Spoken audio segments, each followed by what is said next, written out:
I did an opinion piece, and I probably should get a new Pressing Issues title card made up, I talked about the brand new 2022 Formula 1 regulations and what that will mean for the sport going forward.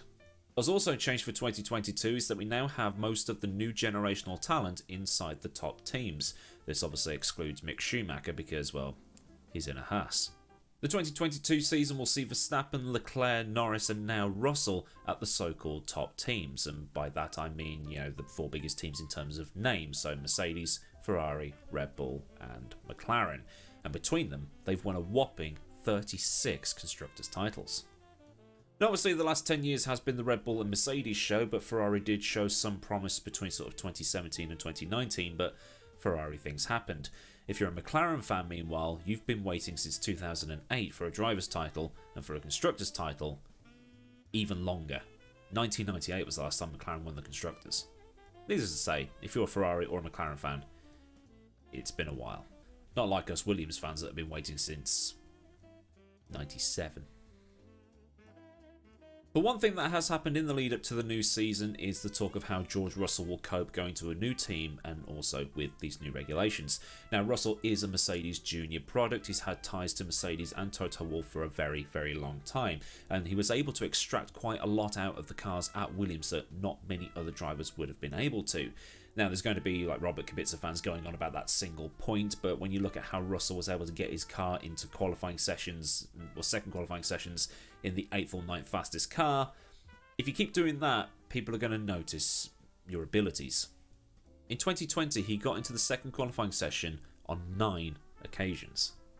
And his career is a successful one. He's won virtually everything on the way up, and at the first attempt as well. And in GP2, he was nearly 70 points clear of Lando Norris come the end of the season. And Norris is the one that gets rated a lot higher.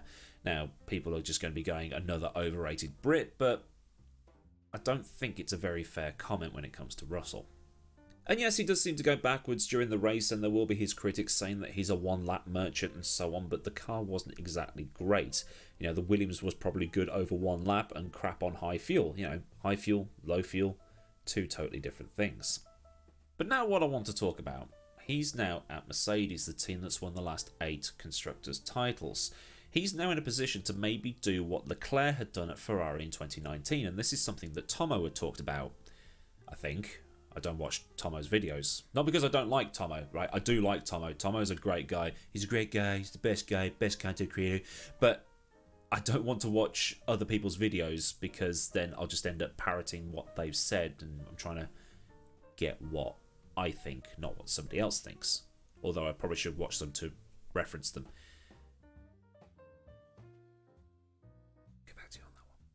But basically, as a reminder, Leclerc came into Ferrari in 2019 and ended up making the established driver in Sebastian Vettel look, well, not like a 4-time world champion. And I think a bit of this previous thing is making people think that Russell is going to come straight into Mercedes and do to Hamilton what Leclerc did to Vettel. At the end of the 2019 season, Leclerc finished 24 points ahead of Vettel and scored 2 wins to Vettel's 1, although there are going to be people still arguing even today that Vettel had 2 wins in 2019.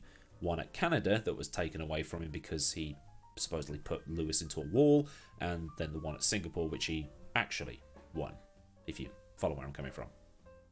But what also worked in Leclerc's favour, if you can call it that, is that Vettel was having the worst time of his career, which all started in about 2017 but really kicked off in 2018 and then ran all the way through to the end of the 2020 season, where he upped and moved to Aston Martin for 2021. In Baku, there was the alleged brake test and subsequent collision with Hamilton, which probably did nothing in the grand scheme of the championship though, but in Singapore, Seb was part of that pro-gamer move that wiped out himself, Verstappen, Raikkonen and Alonso at turn 1 that allowed Hamilton an easy victory after that Mercedes was just well off the pace in qualifying. Should be worth adding here that we've now got the driver with the best luck in the world, Lewis Hamilton, paired up with the driver with the worst luck in the world, George Russell.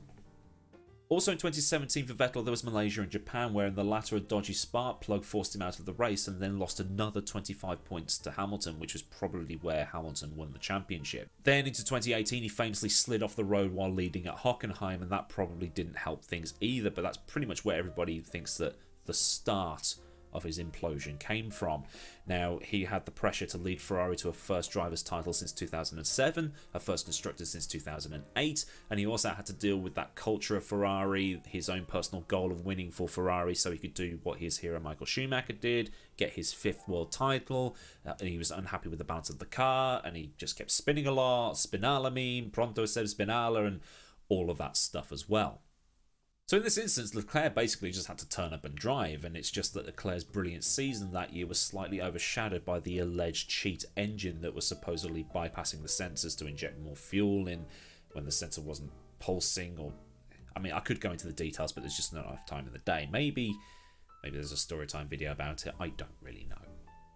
Mr. Saturday, on the other hand, is coming into Mercedes after his new teammate Lewis Hamilton missed out on the title in some controversial circumstances. Now, the difference between Vettel and Lewis is Vettel stayed in a slump for a good couple of years.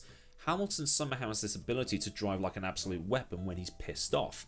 See Imola last year when he came back after the red flag, Germany 2018, Hungary 2014, Turkey 2006, and he had the same car as everybody else on that day. My point is, Lewis gets knocked back and engages beast mode. Something that, and if you're a Vettel stan on Twitter, this will be hard for you to accept, Vettel wasn't able to do. Now, I know a lot of people are going to be quick to say it's all just the car, but this is what happens. He gets knocked down and he comes back. And you can call it the warp drive, you can call it the USS Enterprise, you can call it the rocket ship, you can call it what you want, but Bottas would not have done in Brazil last year what Lewis was able to do. Now, obviously, you do need a good car to win races, you need a good car to win championships. Not going to dispute that. Nobody ever won in a 40. But only a certain caliber of driver can do that kind of thing. Schumacher, Senna, Verstappen, and obviously Hamilton are probably the only ones who could or can. Probably throw in Jim Clark in there as well. Leave other drivers that could down below. So the TLDR here is Leclerc joined Ferrari that had a broken Sebastian Vettel. Russell is joining a Mercedes that has an angry Lewis Hamilton. And when you've got an angry Lewis Hamilton, you're going to have a hard time stopping him. So what does Russell do? Does he just jump in and try to immediately impress, or does he take the year as a learning exercise? Now, personally, I'd want him to do the second of those two options because I rate George Russell. I quite like him. I think he's pretty good. You know, he should go out there, get used to it, enjoy it, and learn what he can from Lewis before he retires. Then he can take over and absolutely smash it. Now, obviously, that's all assuming everything works out with the new regulations and stuff. If he goes into the first race and tries to run before he can walk, then he runs the risk of ruining that preceding reputation that he's got of being a bloody good driver. I do rate him. I think he's pretty good. So what I think he needs to do is ease into it, help Mercedes get title number 9, help Lewis get title number 8, and go from there. And I say all this because on paper at least, the combo of Hamilton and Russell is the combo with the highest overall talent level on the grid. Which is a hot take that I'm going to regret, but hey, this is the opinion part of the channel. There is only one thing that lets George Russell down. He's a Wolverhampton Wanderers fan.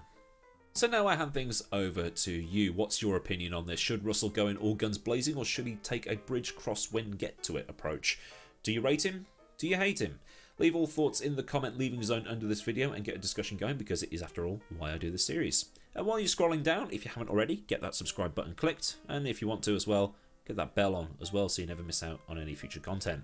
Massive thanks as ever go out to the good folk of Patreon for the continued support, and if you want to help cover the cost of images, software, kit and so on, link to Patreon will be in the description box for you, as well as links to my social media and stuff like that.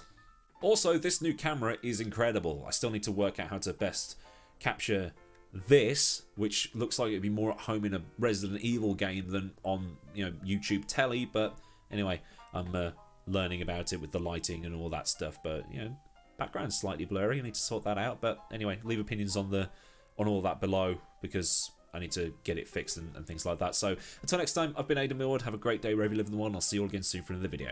Goodbye.